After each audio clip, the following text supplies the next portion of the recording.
Gang, this week we're going to talk about JavaScript. And the obvious question is, what the heck is JavaScript?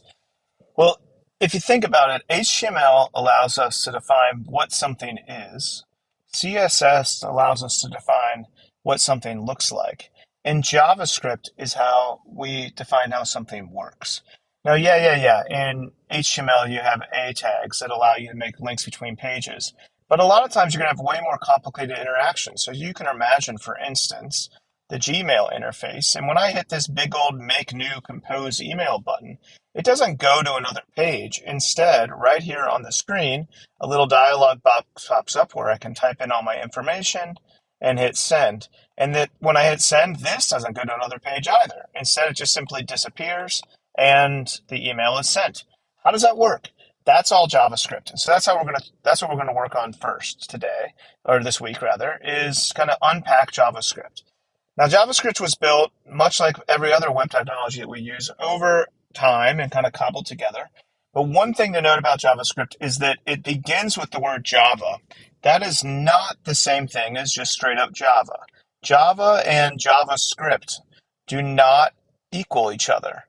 JavaScript is something unique and different and not the same thing as Java. So what we're learning this week is not Java. It's a big pet peeve of mine. Make sure that you don't accidentally refer to what we're doing as Java. Make sure that you don't tell people that you know how to write Java. It's a completely different programming language. It's very confusing that they're so similarly named, but they are different. Now here's the big idea of JavaScript that we're going to cover today. There's a ton of stuff that JavaScript can do.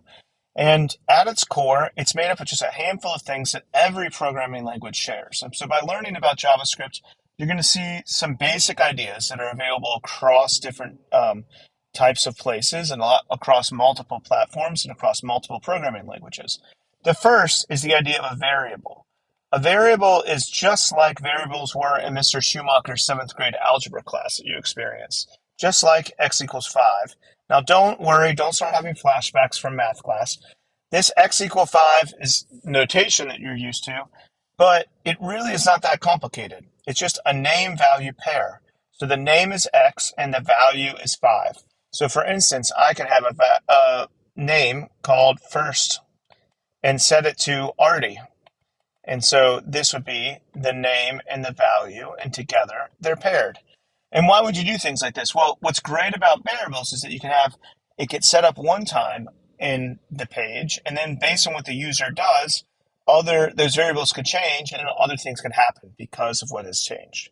So that's the first big idea of programming that we need to talk about, is that all programming languages that I've ever seen have variables.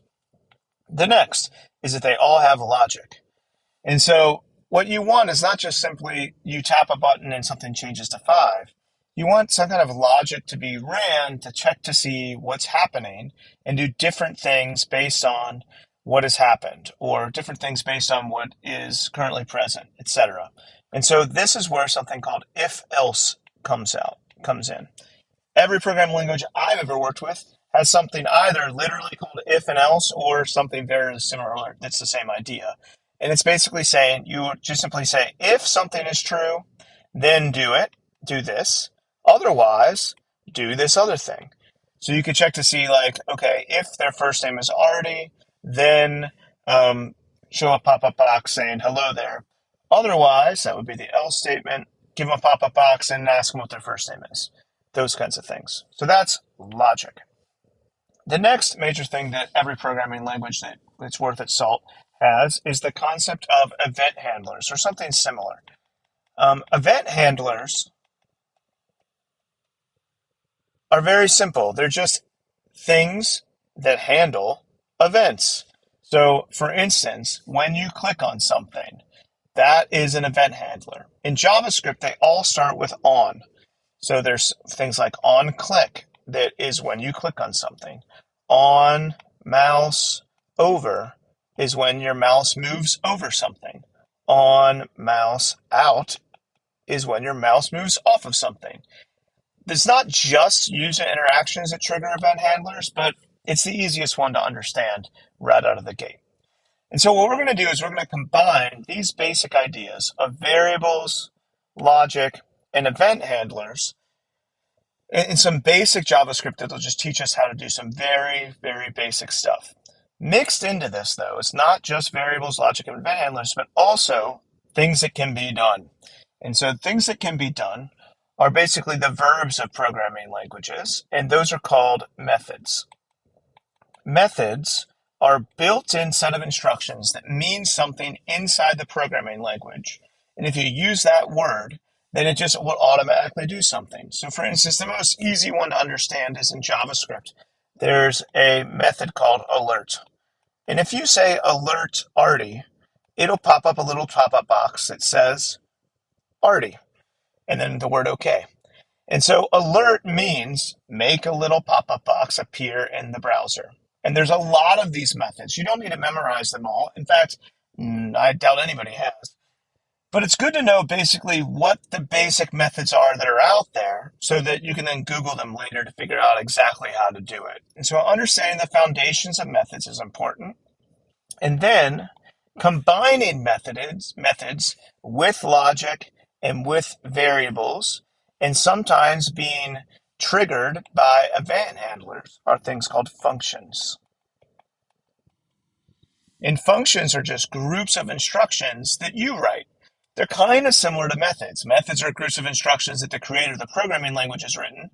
But for you, you'll write your own functions that define commonly used things that you're going to do over and over again so you can do them easily. So that's the basic ideas of every programming language. Every single one of them all have variables. They all have logic. They all have event handlers or something similar to event handlers. Sometimes they're called listeners, sometimes other things, but basically things that trigger when the user does something or some other action occurs. Methods, which are the verbs of the programming language, the thing that allows you to do stuff, and these are pre-built and predefined by the programming language. And functions, which is a group of instructions that you put together that can be called and ran separately based on different things. That's the basic idea of what we're going to talk about in JavaScript today. And we're next going to jump over to what are some of the basic ways we can use these ideas at a high level to impact the type of work that we've been doing.